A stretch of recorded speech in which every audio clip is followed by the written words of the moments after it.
Welcome, everyone. Please be seated.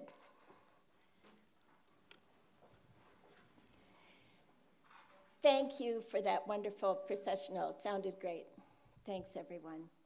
We have one of our musicians who drove in from Detroit today, so I especially thank him for coming.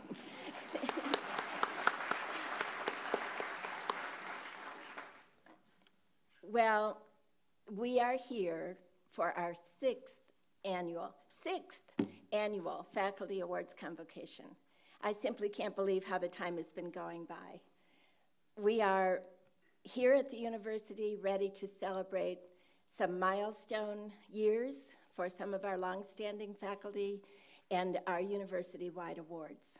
So thank you for coming. Every year until now, the attendance has grown and grown. We were standing room only. But to have this kind of a crowd on a day like this, I really do appreciate you coming out. You are troopers. We'll give you a little badge as you go out that you survived February 7th, is it? Yeah. So thank you for coming. Whether you're faculty, staff, friends, or family, welcome. It's really good to see you. We are also marking another milestone this year. Remember, I said it was the 6th annual. So as faculty have met these different, very high number of years in 5-year increments, today we get to celebrate some of our faculty for the 2nd time at this convocation. So it's a very nice tradition we've started here, one of my favorites. I would like to acknowledge some people who are here today to help us celebrate. President Tom Haas, up here in the front. I saw Mrs. Haas. Marcia, hi, thanks for coming. The members of the Provost Cabinet, our deans, all of our college deans and library dean. We are full of appreciation for your being here and for the work that you've done that brought our honorees to this place in their lives. So today we are going to celebrate faculty who are reaching those milestone years and also the honorees who are being awarded excellence awards, whether it's from the Pew Faculty Teaching and Learning Center, the Center for Scholarly and Creative Excellence, or the university awards themselves. But before we turn to that program, I would like to take a minute to just thank all of the faculty who are here for the hard work you do every day on behalf of the university. Whether you joined us 40 years ago or last fall, know that your work is just so appreciated. Thank you, everyone. Today, we are celebrating these individuals for their accomplishments in different award processes. But we can always only identify a small number of people among the many deserving ones on our campus. So the special place we give this award ceremony, I hope will be seen as really emblematic of the great pride we feel in the work you do. So for all of us on the administrative staff, thank you for being such a dedicated, terrific faculty. I can't tell you how proud I am to be your provost, to support you, challenge you, plan with you, and today, the especially fun part in honoring you. So let's get on with our program. The first group of faculty that we will recognize, they're coming back, they're just leaving for a little while. The first group of faculty that we will recognize this afternoon are those who have who are celebrating important milestones in their careers at Grand Valley. So I would like to ask that all the honorees who are receiving these awards today to please come forward. If you go up that stairway and just line up across the stage here, please come up, all of you. You'll see you have a program booklet where each person who we're going to recognize now has a listing of the development through their career in various titled leadership positions and according to their various advancements in rank. So if you want to follow along in your little booklet, that probably is the easiest way to manage this. Especially at a place like ours where change has been dramatic over the years, over all 52 of our years. These faculty have seen Grand Valley develop into among the largest master's universities in the Midwest, with standing among the top of the comprehensive institutions in this state in terms of student profile, facilities, commitment of its faculty, staff, and community. Thanks so much to each of you for everything you've contributed to our work and for the commitment you've made now for a very long time to this university. So thank you. President Haas is going to help with the awards here, so I will just read out the names. And since you do have all that sort of CV information in your booklet, I'm going to try to tell you something you didn't know about each of these colleagues. No, it's not mean stuff. First, Marty Abramson. Would you please just step up here? Associate Professor of Special Education, excuse me, terrible allergies here, of Special Education, Foundations and Technology. I've learned that Marty is an avid and expert collector of antiques. He has amassed an incredible collection, and while some people might buy houses to serve as rental properties, Marty might be inclined to buy properties simply to house his amazing collections. Congratulations on this 25 years of service. And you get a beautiful, there you go, a beautiful. Thank you, congratulations. I should have said that. These first awardees are 25-year awards. Kathleen Brumrick, Associate Professor of, Professor of English. In the last few years, Kathleen has taken up oil painting. She has such a knack for it that one of her pieces is on display in the Women's Center, and you may want to stop by and see that. In her remaining free time, Kathleen dotes on her dog, Eddie. I dote on my dogs, Spot and Bert. Congratulations to you. And you get a necklace. Thank you very much. Thanks for everything. Soon Hung, Professor of Statistics. I understand that Soon Hung is a national park enthusiast and has visited dozens of national parks from Washington's Olympia to Florida's Dry Tortugas and from Maine's Acadia to California's Yosemite. It is tough to say which national park is his favorite, but I suspect Colorado's Rocky Mountain National Park is close to the top of his list from what I hear. Congratulations to you. Thank you for everything.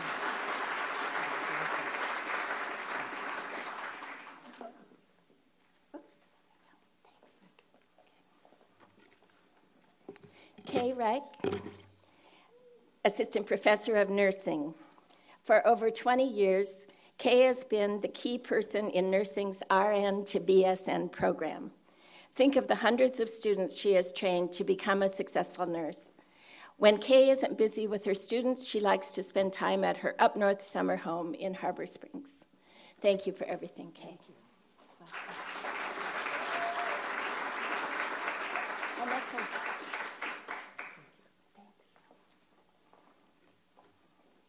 Elaine Schott, Professor of Social Work. According to some in the School of Social Work, when Elaine first joined Grand Valley, she took the lead and helped to establish initial field placement sites. She visited and set up sites everywhere, ranging in places like Sault Ste. Marie, Traverse City, Petoskey, Big Rapids, Muskegon, Paw Paw, and Kirkland. We have a lot to thank you for. Thank you so much.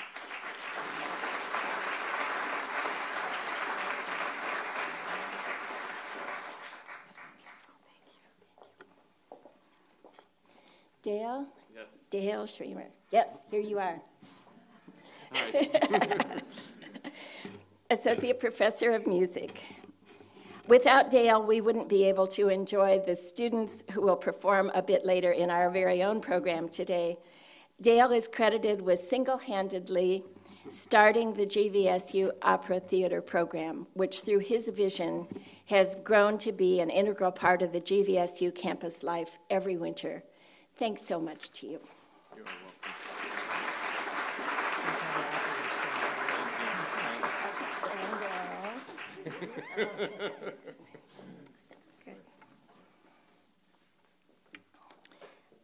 Paul Sicilian, who is Associate Professor of Economics, unfortunately, he is not able to join us today, but we will still recognize his years of service. As an adult, Paul is in the process of fulfilling one of his childhood dreams. He's learning to play the piano. Congratulations, Paul, wherever you are. Let's hear it for the 25-year milestones.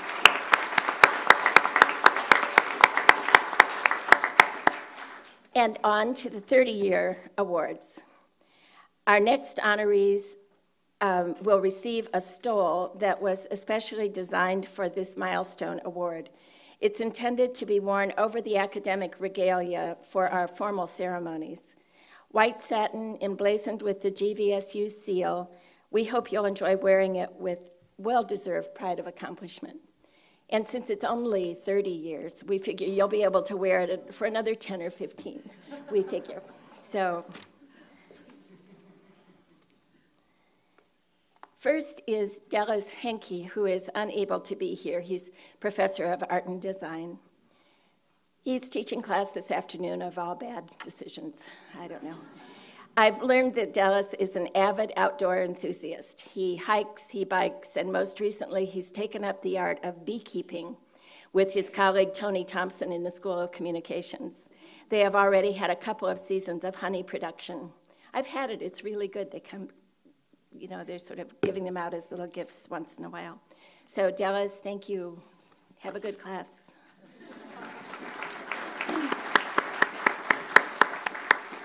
Ellen Poole, please come forward. Associate Professor of Music. When Ellen isn't busy with her many GVSU choral duties, she enjoys spending time with her 5 grandchildren. The newest was born on Labor Day. She is infinitely proud of them and is fortunate that 2 live in Chicago and 3 in Grand Rapids, so she can see them pretty regularly. Congratulations for those grandchildren and for all your work. Thank you. Thank you.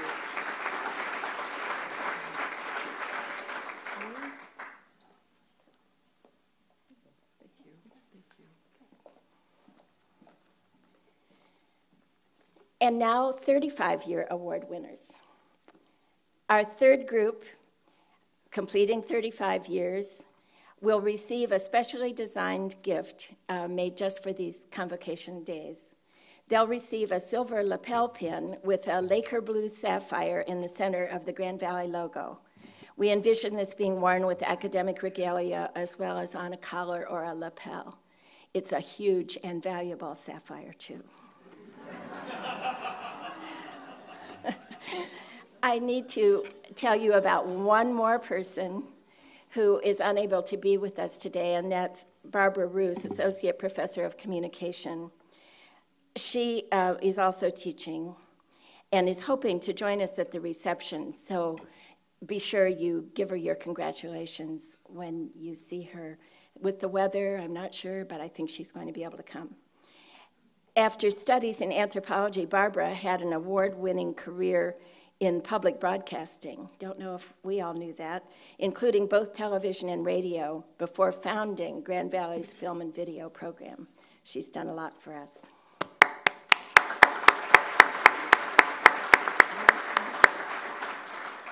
Laura Vanderbroek, Associate Professor of English.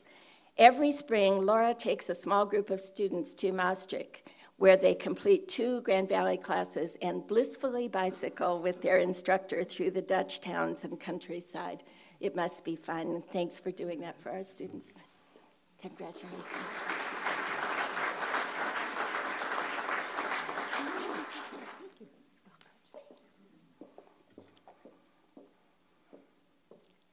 And now 40-year award winners. 40-year award winners. Isn't that fantastic? Oh my gosh. President Haas is trying to convince him that he's got a good 40 more left in him, at least. This group of award winners, 40 years, will receive a gold lapel pin with a Laker white diamond in the center of the logo. We again envision this being worn on a lapel or collar as well as academic regalia. Come over here and I'll try to lift this diamond for you. Congratulations. Okay. Oh, marvelous. Thank you. Okay, thank you. Thanks, Okay. Fate. Now, are you going to say anything, or do I have to? I am going to say something, yes. You can't get away. Okay. Fate Mack, Professor of Leadership and Learning, is the president of the Education for Humanity Foundation that supports education for at-risk and orphan children in Thailand. For the children he serves, success in school can be determined by the availability of food, milk, clothing, shoes, the cost of school fees, and instructional supplies.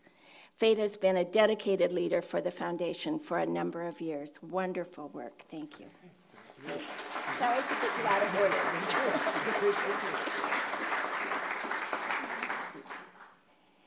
Jitendra Jim Mishra, Professor of Management. Jim is credited with introducing the first liberal arts-based business curriculum in the mid-1970s. At that time, Grand Valley School of Business was housed within the College of Arts and Sciences. Today's successful business program continues to be based on that initial curriculum.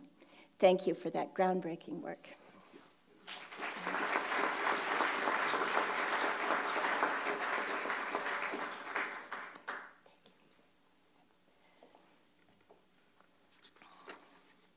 Mel Northup, Professor of Natural Resources Management. As some might guess because of his area of expertise, Mel is involved in service to the Blandford Nature Center and the Howard Christensen Nature Center. Mel is also dedicated in his service to the Boy Scouts of America, where he has had a positive impact on the many scouts he has mentored. Thank you for that and all your work as a professor. Thank you. You're welcome.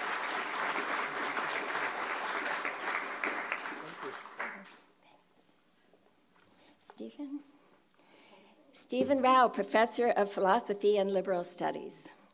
Stephen has the distinction of being the inaugural speaker for our Faculty Awards Convocation 6 years ago now. He received the Distinguished Contribution in a Discipline Award then and offered the convocation remarks entitled, "The Paradoxical Common Good." That was 5 years ago. Can you tell us today how many years ago it was that you were a race car driver? No. How many? Congratulations. That was on the race car.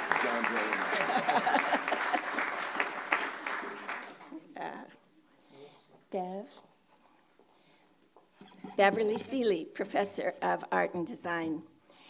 Bev is an avid gardener, both flowers and vegetables, and she generously shares perennials with her friends. She is also renowned for her homemade cheesecake. It's true. And I would like, my office forced me to do this. We'll give you your diamond pin when you bring us our cheesecake. Congratulations. No secrets. I couldn't figure out what they were going to say about me. See? Very good. She's one of the second-time winners. She has a silver pin and a gold pin now. These faculty together represent 505 years of dedicated service to the university. Please join me in congratulating all the milestone winners.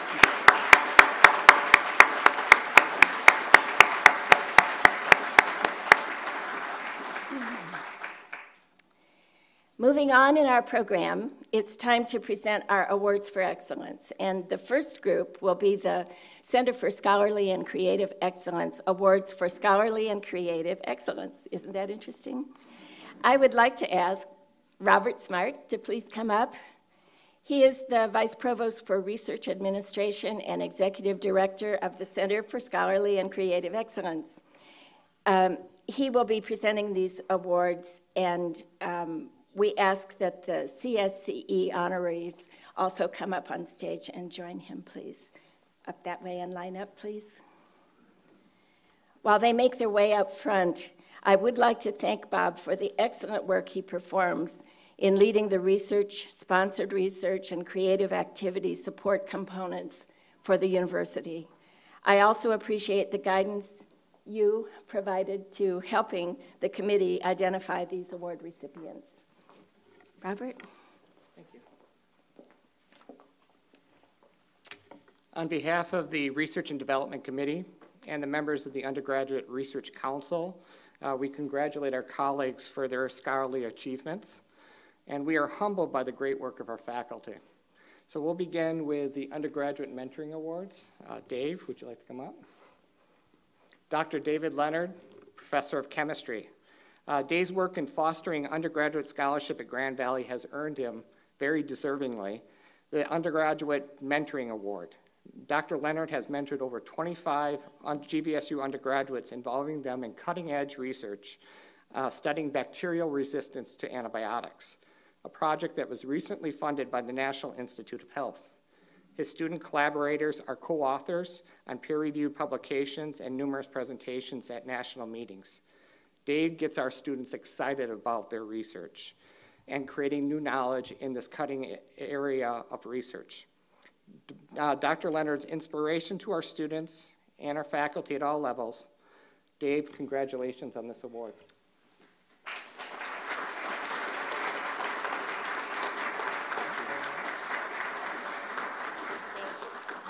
Mike?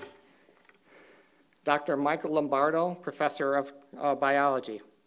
Mike is the winner of our second Distinguished Undergraduate Mentoring Award. Mentoring is essential to Dr. Lombardo's identity as a faculty member.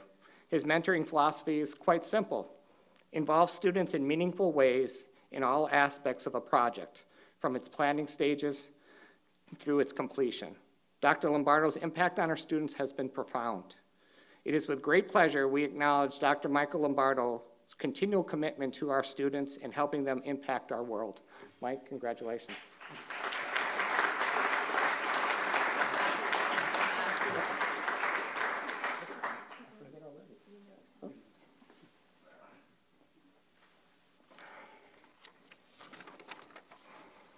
Now to our Graduate Mentoring Award, Dr. Carl Ritz. Carl is an inspiration to faculty, staff, students, in the greater Grand Rapids community.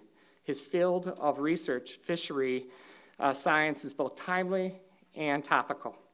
Its importance has been recognized through an impressive record of extramural support from the private sector, state, and federal government.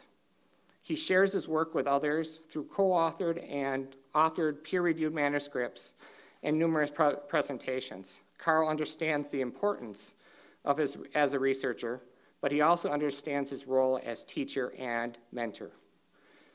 Carl's philosophy of active mentoring can be seen through the accomplishments of his 8 graduate students and 2 postdoctoral research fellows that he has mentored at the university already. GVSU is proud to call him one of our own. Carl, congratulations on this award. Thank you.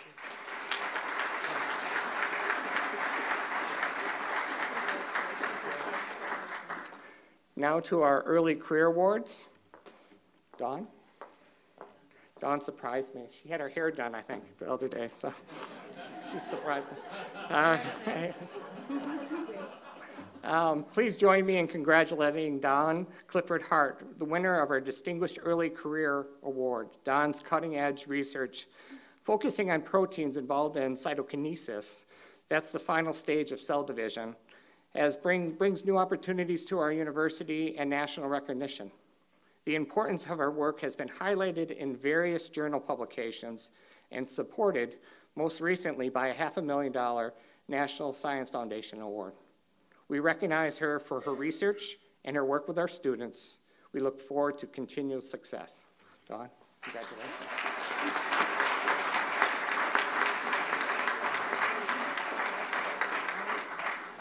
We have one more rock star, Dr. Amy Russell. Hi, Amy. We would like to congratulate Amy Russell, Assistant Professor of Biology, for our second Distinguished Early Career Award, receiving international and national recognition for her research expertise in plant conservation in highly endangered habitats. Dr. Russell is a force at GVSU and throughout the conservation community, that was from Waller, serving as the associate editor for Genetica, a Springer publication. The importance of her work has been recognized through the receipt of 5 external grant awards. She exemplifies all the qualities of a teacher scholar. It's very deserving and very exciting to give you this award. Amy, congratulations.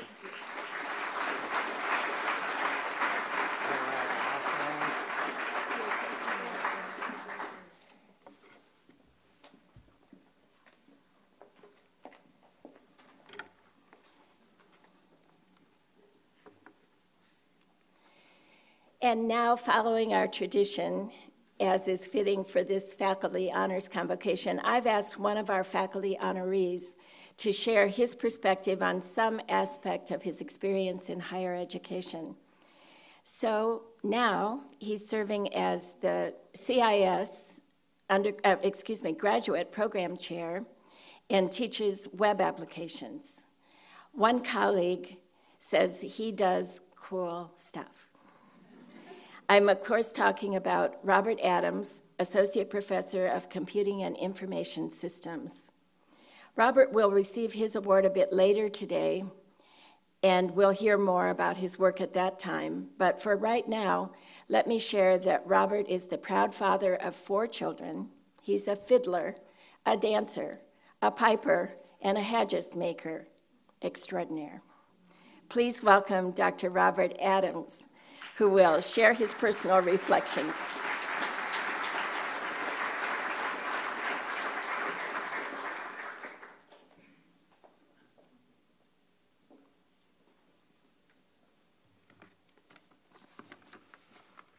Good afternoon.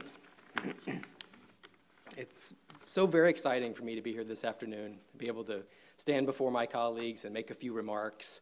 But before I begin, I really have to say how floored I am to be here in this room and think about the amount of experience, the amount of talent that's represented here. Like, as you were saying, 500 years of experience plus the best and brightest that Grand Valley has to offer now. It's just amazing. Also, since I get the podium, I'll have to take a minute and thank a few people that have allowed me to be here.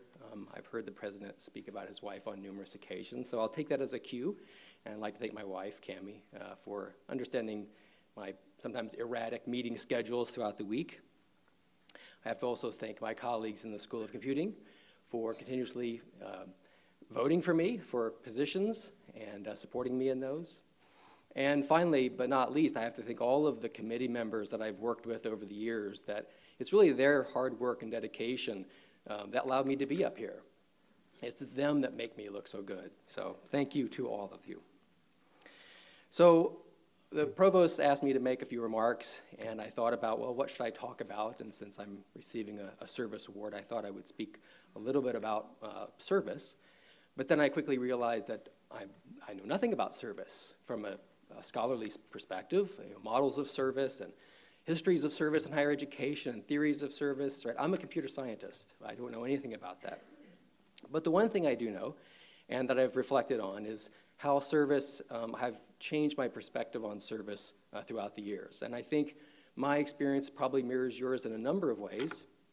And so I'd like to share a little bit about that and see if you don't agree. So as a way of framing my thoughts and my experience with service, I came across this quote, and I thought, well, I don't like starting things out with quotes, but it really sort of informs a lot of what I do here and my philosophy and how I approach things.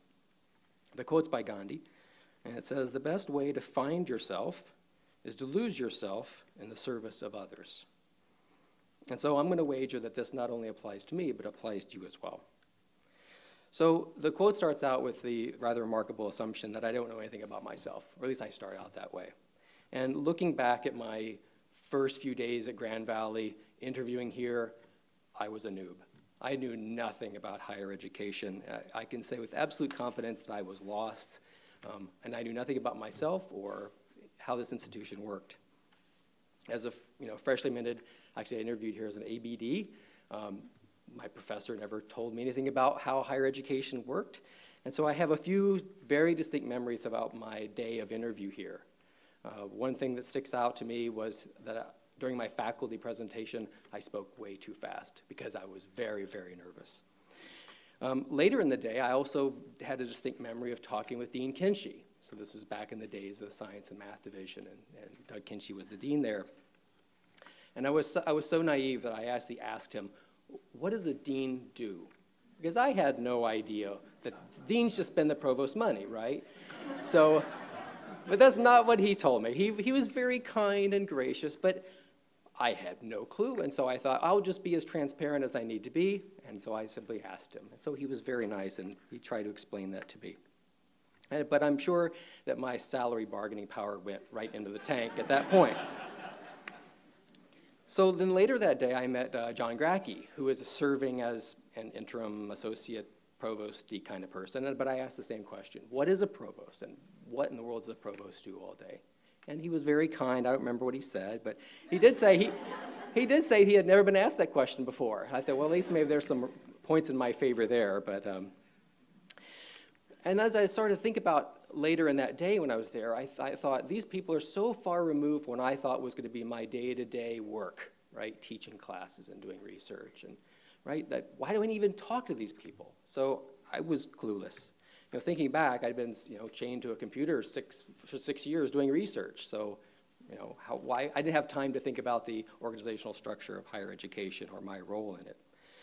So at that point, if you had asked me what my mission, vision, and values were, I would have said teaching and research. That's all I knew.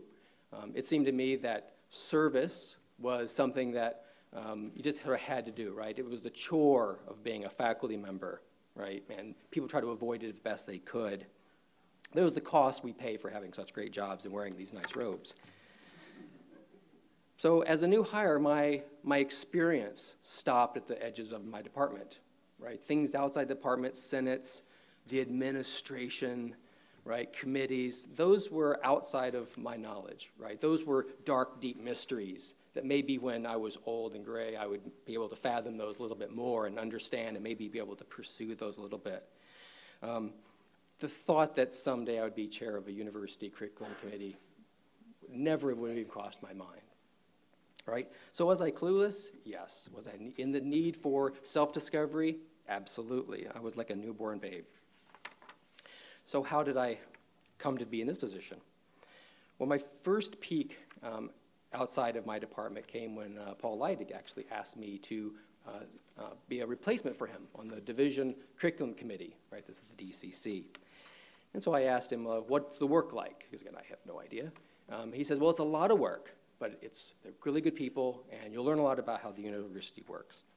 So I said, well, okay, that doesn't sound so bad. It's only a semester replacement. How bad can it be? So he reaches behind this desk, and he pulls out a black file box, that portable file box about 1 foot square, and he hands that to me. He says, there you go. That's what you'll need. What is that? And then I looked inside, and there's dividers for all of the departments within the division of science and math in there. He said, well, you're going to keep all of your proposals that you'll read in this file box, and you're going to carry it back and forth. So for those of you that are old enough to remember before the online curriculum system, you had paper forms, and they had to be the right color, and you had to make 7 copies of them before you sent them off to be reviewed, and right, so we were expected to carry these things around. So little did I know that this little file box was going to be woefully inadequate for the task of reviewing all the curriculum in that division. Later on, I actually put my name up for re-election to that committee. Later on, I recall that at the end of a year, we had put all the proposals that we had reviewed for that year on the table, and it was a massive pile of paper. So, for example, last year, UCC reviewed over 200 proposals, and like, oh, it's 200, but when you see it physically laid out, you realize the massive amount of paper that was involved there. And then, maybe it was that semester or some other time, and Mel remembered this because we served on the DCC together for a long time, that at one point we met for 8 hours a week as a committee And we did that for a number of weeks in a row because the volume of work required just to get through those proposals. So just as we have milestones in our nation, I have milestones in my life. So where was I on 9/11? In a DCC meeting. So 7 o'clock in the morning or something, reviewing proposals. So Paul was right. It was a lot of work, but it was also really satisfying work. And I'm not sure at that time I could have pointed my finger at anything in particular about what I enjoyed about it. But it really felt good helping my colleagues improve their proposals before they moved on to the dean and the provost and the UCC and wherever else they had to go after the division. So that's my first recollection of sort of discovering about myself, about, what do I really enjoy about my profession. And then as time went on, I found myself taking on other roles. So the provost mentioned UCC member and UCC chair and graduate program director. And I've even served on a couple of university search committees, which was very instructive. And I've found that what I really enjoy is serving my colleagues and the university. So that's the first part, right? That discover something about yourself by serving others. But there's a paradoxical last part, and that is you have to lose yourself in this process. I think that's pretty straightforward. We can't be self-serving, right? We do things out of the love of the service itself. It's not because we expect to get anything out of it. So I like serving because I enjoy it. It's not because I'm thinking, well, one more year as UCC chair and I get to be up on the stage and receive an award, right? That thought didn't even cross my mind. And people often ask, am I going to be a lifer on UCC? And I don't know. As long as my colleagues value my work, I don't mind doing it. I still enjoy it. So enough about me. What about you? I'm going to make the claim that all of higher education is a service profession. Maybe not service to the university, but service to somebody. And that today, what we're really recognizing is the many forms that service can take, and we're recognizing and applauding those. So take the teaching and mentoring awards. You're obviously serving students, right? Why else would you stay up late, correcting exams, making the last-minute changes to your lecture notes, figuring out the best way to phrase a question, or helping students well after your published office hours? I trust it's not because you want to be up here someday. It's because you get a pure love for serving your students. I'll claim the same is for scholarship. So unless you're a closet Sheldon Cooper wanting the Nobel Prize for physics, you probably engage in your research because you like making discoveries, you like engaging graduates and undergraduates in the research process. Maybe you think you're serving mankind by just exploring the bounds of human knowledge. But it's not about you, it's about doing the work, right? Helping other people, it's service. And so if all of higher education is an exercise of service, then you folks that have reached milestones have shown that a consistent love for those kinds of services. And I think we're very fortunate to be in a university that recognizes all those forms, right? We're not just here recognizing the person who got the most grants or did the best research, right? We're here to recognize all the forms of service as it takes in higher education. And so I suspect you all have similar stories coming to your first university, whether this one or somewhere else, being completely a newbie off the boat and not knowing anything and discovering your way and then finding your niche. You've obviously found your niche because you're here tonight.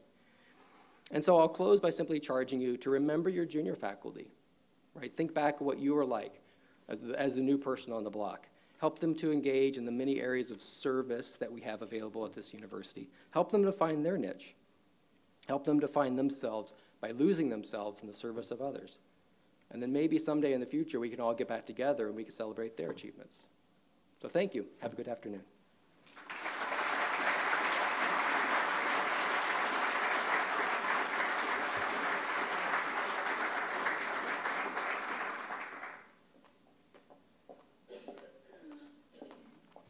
What a great attitude. Thank you so much. That was lovely. Moving on in our program now, it's time to present the Pew Awards for Excellence. And so I'd like to ask Christine Renner to come to the podium, please. Christine is Vice Provost for Instructional Development and Innovation and Director of the Pew Faculty Teaching and Learning Center. She continues to do an amazing, outstanding job leading the center in new and exciting directions, and as part of so many university initiatives that the work of her center touches. Thank you, Christine, for all your hard work And now, let me ask the Pew honorees to come up on stage, please.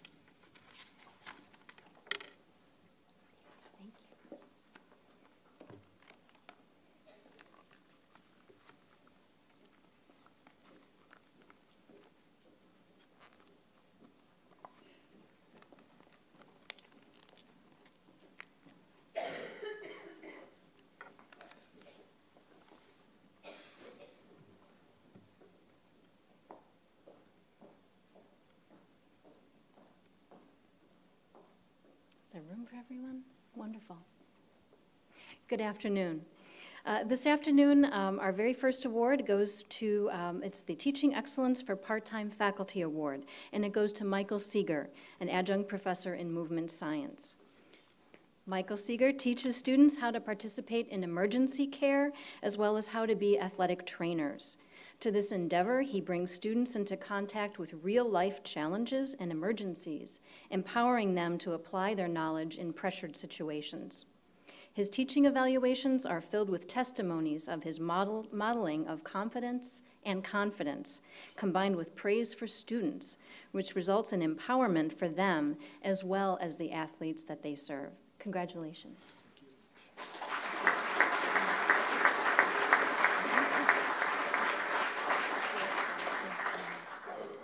Next, I wish to give our Pew Teaching with Technology Award to Scott Truskowski, Assistant Professor of Occupational Therapy.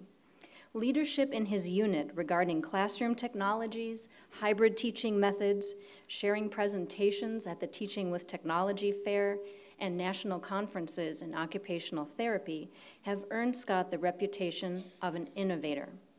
His generosity with students and faculty are additional elements in Scott's nomination and his award this year. Congratulations, Scott.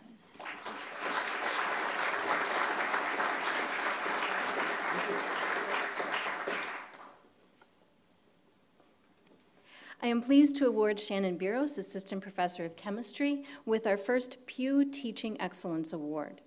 Dr. Buros is described as organized, enthusiastic, and very talented.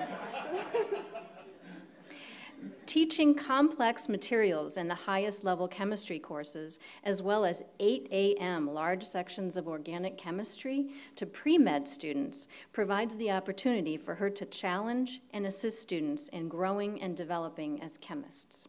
Her students are her greatest fans, generously sharing their perspective that she is among the best teachers that they have encountered in their total educational experience. Congratulations, Shannon.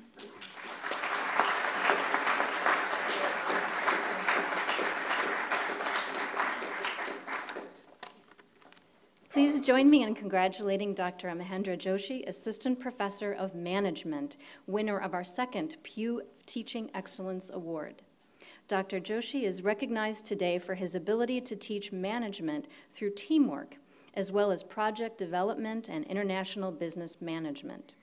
Both students and colleagues recognize that his expert use of contemporary examples assists students in bridging their work experiences with their university growth and development. Congratulations.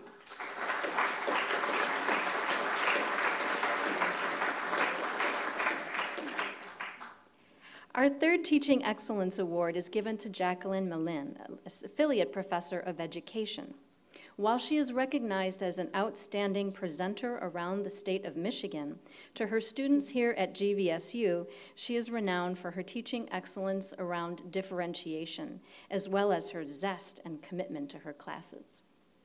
It is rare for students to so quickly learn and master educational principles and practices. Student growth and change corroborate her teaching excellence. Congratulations.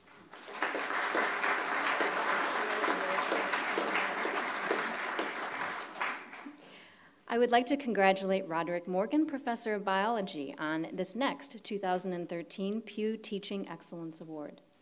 Dr. Morgan is a professor of biology who has been inspiring students at GVSU since 1997.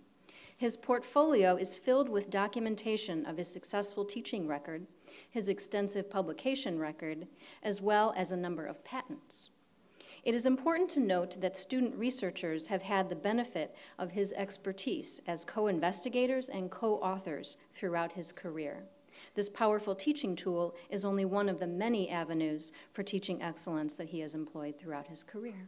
Congratulations.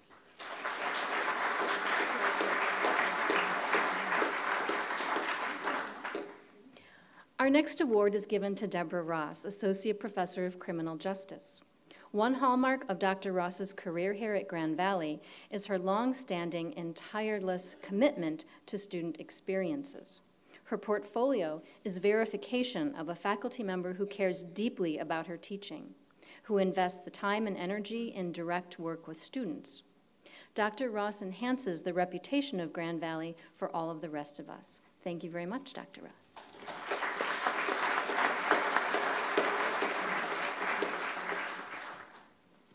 Congratulations to Dr. Andrew Spear, Assistant Professor of Philosophy, for our next Pew Teaching Excellence Award. He is an expert in contemporary analytical philosophy and phenomenology, and he is also well known for his ability to include the historical context of philosophy in his teaching. Of great significance is his ability to assist students in connecting their learning at Grand Valley to the history of ideas and philosophical concepts. Congratulations, Dr. Spear.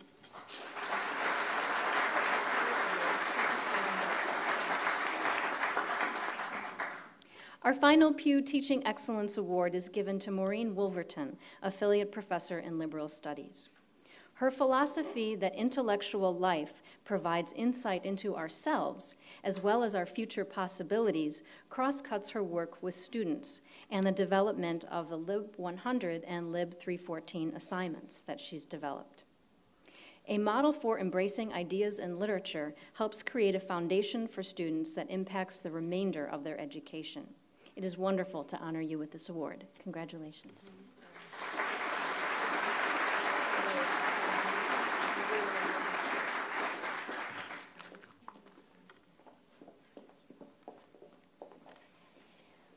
Well, I figure with all this evidence of faculty excellence, it's time to showcase some of the success stories.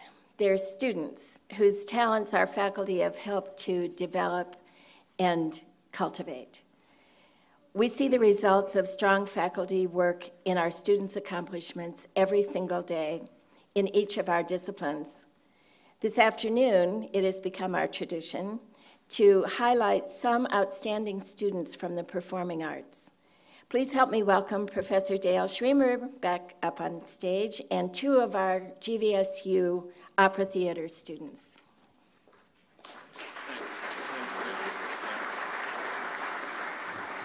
As they're coming out, I'd just like to put a little context into what you're going to see. Both Billy Bigelow, played by Anthony LaJoy, and Julie Jordan, played by Alexandra Pappas, are working class people.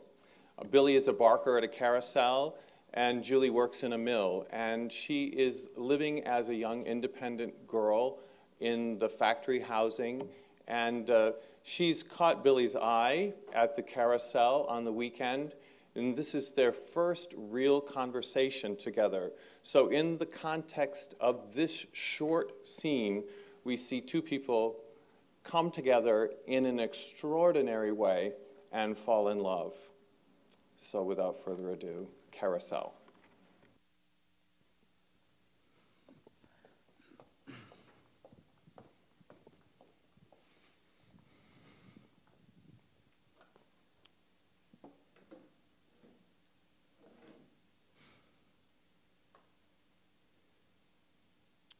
Say, tell me something. Ain't you scared of me? I mean, after what that cop said about me taking money from girls. I ain't scared. Is that your name? Julie? Julie something? Julie Jordan. You're a queer one, Julie Jordan. Ain't you sorry that you didn't run away? You can still go if you wanna. I reckon that I care to choose to stay. You couldn't take my money if I didn't have any, and I don't have a penny, that's true. And if I did have money, you couldn't take any, 'cause you'd ask and I'd give it to you. You're a queer one, Julie Jordan. Ain't you ever had a feller you'd give money to? No. Ain't you ever had a feller at all? No. Ain't you ever had a feller you went walking with? Yes. Where'd you walk? Nowhere special, I recall. In the woods, No. on the beach. No. Did you love him? No. Never loved no one. I told you that. You're a funny kid. You want to go in town and dance, maybe, or No, something? I have to be careful. Of what? My character. You see, I'm never going to marry. Come on. I'm never going to marry. If I was going to marry, I wouldn't have to be such a stickler.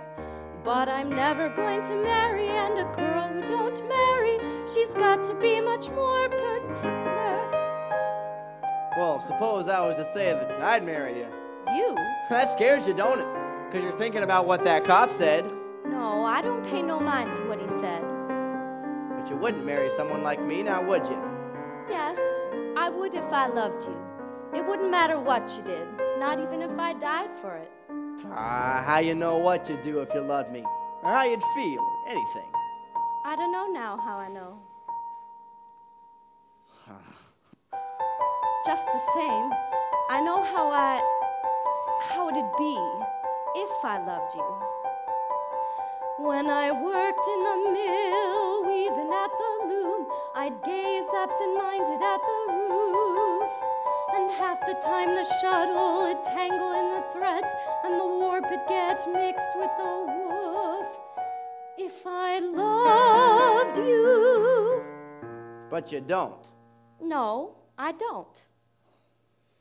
But somehow I can see just exactly how I'd be if I loved you. Time and again I would try to say all I'd want you to know.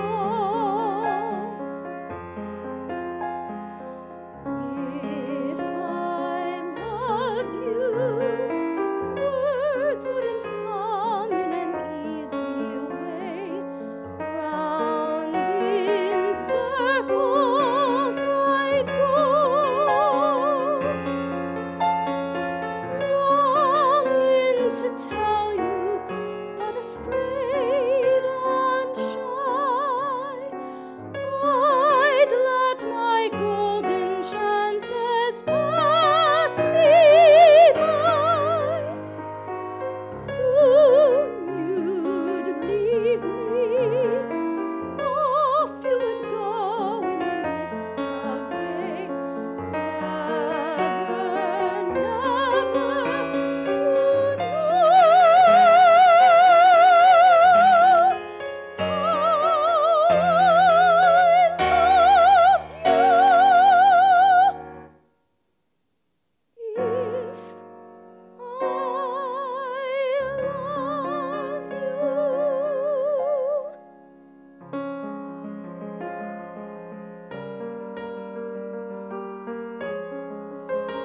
Well, anyway, you don't love me. That's what you said, wasn't it? Yes.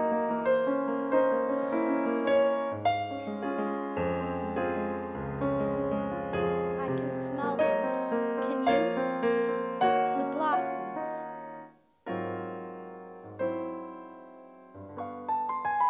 The wind brings them down. There ain't hardly anyone tonight. I don't know what you're talking about. You can't hear a sound, not the turn of a leaf, nor the fall of the waves hitting the sand. The tide's creeping up on the beach like a thief, afraid to be caught still in the land. On a night like this, I start to wonder what what life is all about. And I always say two heads are better than one to figure it out. I don't need you or anybody to help me. I got things figured out for myself. What are we? It's a couple of specks and nothing. Look up there. There's a hell of a lot of stars in the sky. And the sky is so big, the sea looks small. And two little people, you and I, we don't count at all. You're different. I don't ever remember meeting a girl quite like you. I don't know what it is. Say, you trying to get me to marry you? No. Then what's putting it into my head? You're different, all right. I don't know what it is. You look at me with that little kid face like you trusted me. I wonder what it'd be like. What?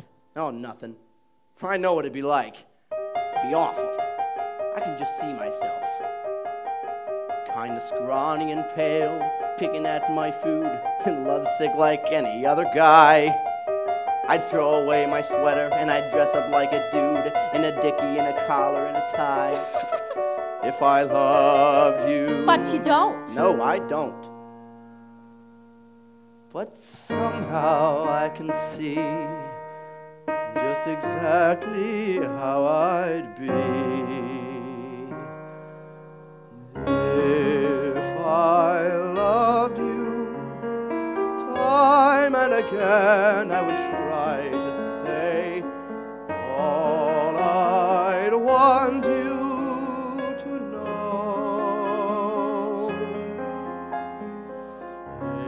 If I loved you, words wouldn't come in an easy way. Round in circles I'd go, longing to tell you, but afraid and shy. I'd let my golden chances pass me by. Soon you'd leave me, off you would go in the mist of day. Never, never to know how I loved you.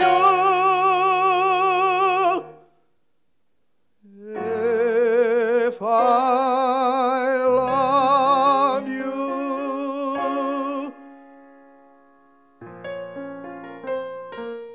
I'm not a fella to marry a girl anyway. Even if a girl was foolish enough to want me to, I wouldn't.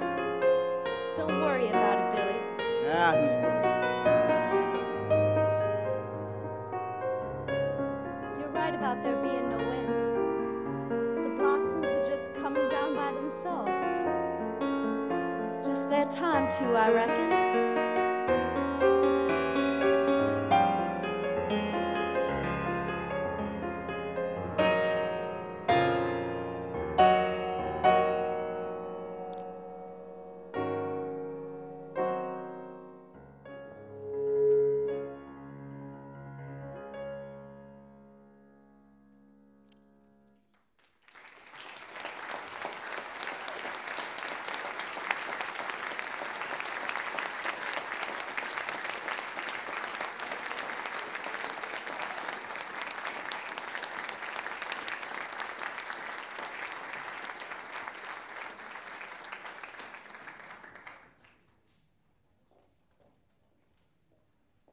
Well, that was wonderful. And do I ever feel boring about what I have done next to do? No singing, no dancing. That was beautiful. Where's Dale? Thank you so much. Woo. Okay, so let's get out of this romantic mood and go on to the University Awards for Excellence. Those receiving these awards, let's have you all come up as well, please.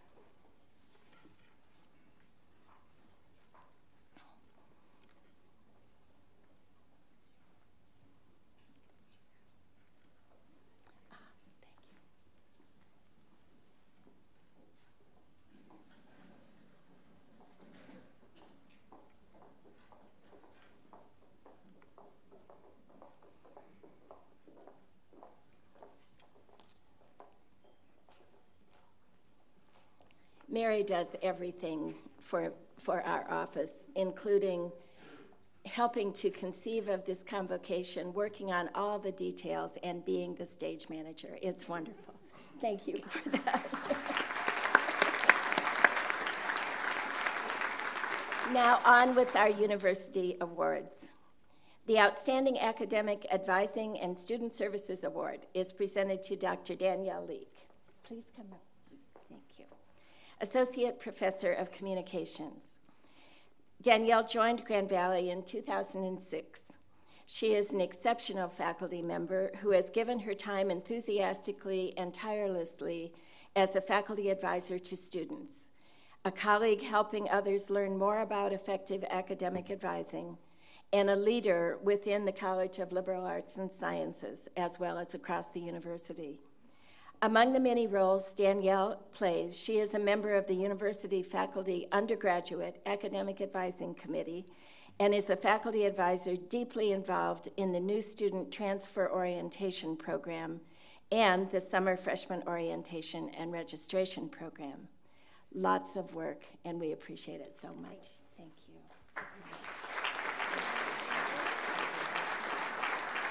Sure.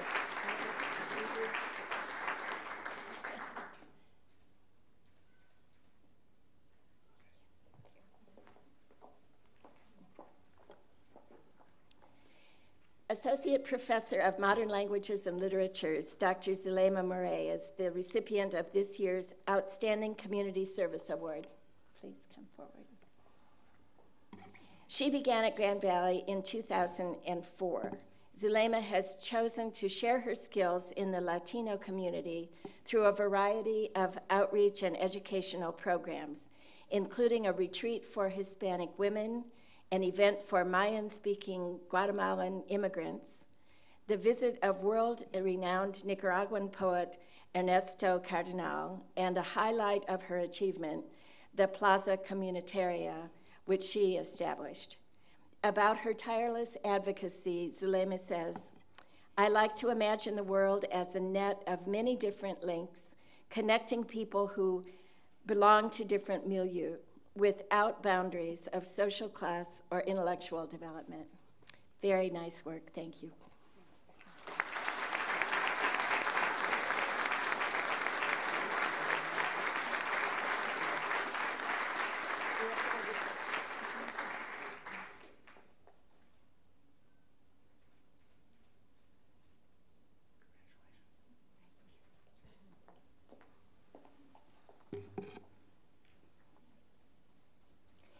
This year's Outstanding University Service Award is presented to Dr. Robert Adams. Please come forward, Robert, who joined Grand Valley in 1998 and, as mentioned earlier, is an associate professor of computing and information systems. We earlier heard Robert's thoughts on service to the university. Let me share with you a quote from a colleague who obviously knows Robert well. His colleague writes, "In all the years that I have served beside Robert, I have never detected in his contributions any consideration of his own personal growth, his own personal agenda, nor of his own gratification, nor of his own personal gain. Always, his arguments and efforts seek outcomes that will be most beneficial to students, faculty, and the whole of Grand Valley State University." Through the words expressed by his colleague and the thoughts Robert shared earlier, it's clear that he represents the very qualities this award seeks to recognize. Congratulations. You're my hero.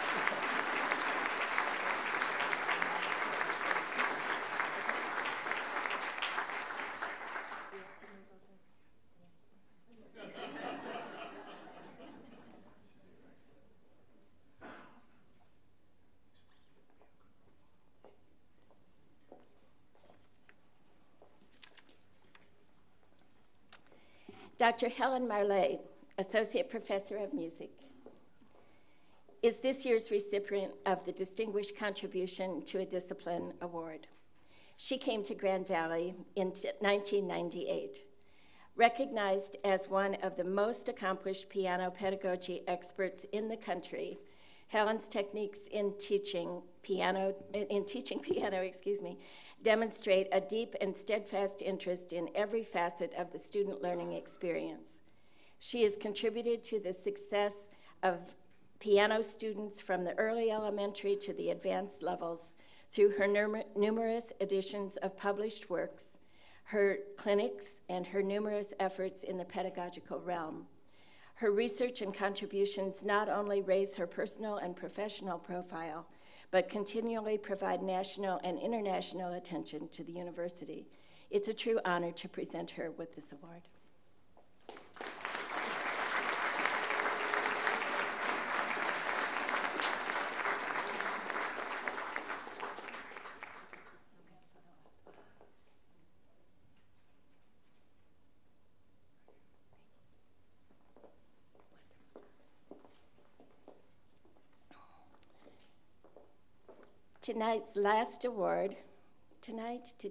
This afternoon's last award is for the University Outstanding Teacher, this year presented to Dr. Janet Vigna, Associate Professor of Biology, who came to Grand Valley in 2002.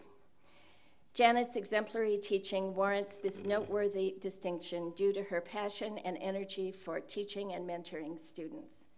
Her learner-centered approach engenders student curiosity, teaches critical thinking, and results in her students' mastery of the subjects as future science educators. As a science education specialist, Janet very intentionally creates learning environments for students that require deep knowledge of their discipline. Including in that knowledge is a solid understanding of its relevance and the context in which it is applied. As a member of the Integrated Science Program, Janet mentors students in inquiry-based, constructivist approaches to teaching, receiving praise from colleagues and students alike. Wonderful job. Thank you.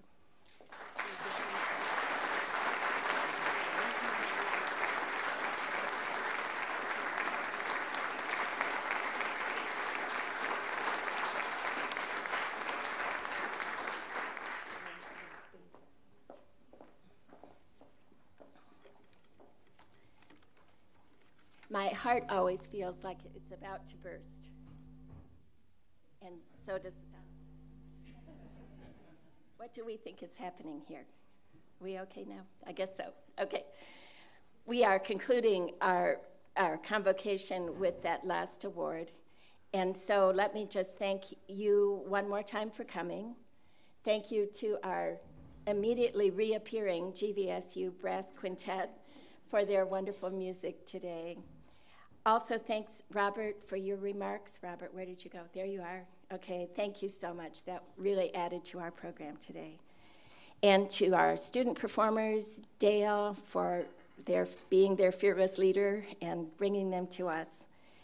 Thanks as well again to Mary Albright, who, as I said, has a huge role in making this convocation happen, and to the rest of my wonderful office staff. I think Linda Stratton is in the back, too. Thank you, Linda. I don't know what I'm doing up here to make this beep.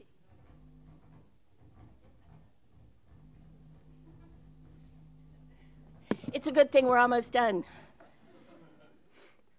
I hope you will stay for a few minutes, even if the weather does look snowy out there, for our reception that'll be right out in the exhibition hall. So you can give a personal congratulations to our award winners and have some relaxed time with colleagues.